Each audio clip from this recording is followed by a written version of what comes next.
It's what you do with what happens to you, right? And I just want you to know that I'm not here today to just, sugarcoat anything. I always tell people that I believe it's worse being in a broken home than having no arms and legs. And I can have a disability as a physical disability, but really it's the disabilities of the heart and the mind that disable you more than anything.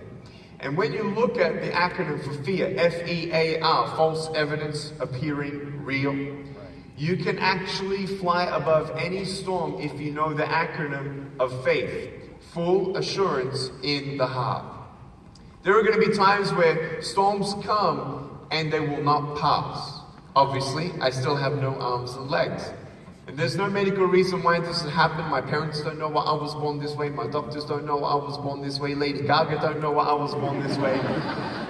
And sometimes in life, when you don't see the full picture, you need to make the difficult choices sometimes to really help yourself to get rid of the negativity, the thoughts, the fears, and all the little voices in your head saying, you're not good enough, you're not going to be anyone, and Nick, you're alone, and Nick, you're never going to get married. And at age 8, I looked at my life and I thought, man, what kind of life is this going to be? I'm just a burden to my parents. I'm not going to get married. Even if I got married, I can't even hold my wife's hand. And I realize now today, being married for only 4 years, I realized that from the very beginning, when I met her, and, we fell in love at first sight. I couldn't feel my legs or anything. And marriage is not about holding someone's hand, it's about holding someone's heart. You don't need hands to hold her heart. And when I was worried about, well, even if I had kids, how am I going to hold my kids when they're crying? Or when Kiyoshi is crying, at 3 years old, he comes up and puts his arms around me. And I want to tell you today that we all have broken pieces. But you don't know what beautiful things can come from your broken pieces until you give your broken pieces a chance. Does that make sense? You have to be your best friend. You have to be your greatest encourager ever, because there will be times where people will come up to you and you don't know what to do with the negativity. I tell you, I didn't know what to do when kids came up to me and they're like, what happened?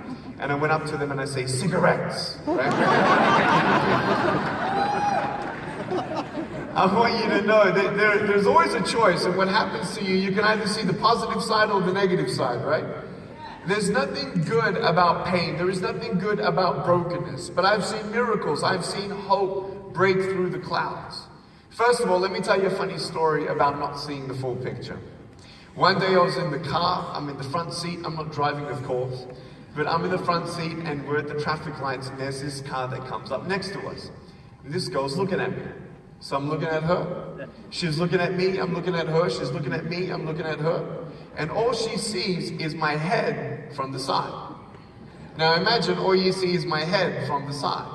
So I get the seatbelt in my mouth and I loosen it like this so that I can freely move. Now she's looking at me, why are you eating your seatbelt? So I'm thinking, oh, this is going to be so good. So imagine all you see is my head. I just did this.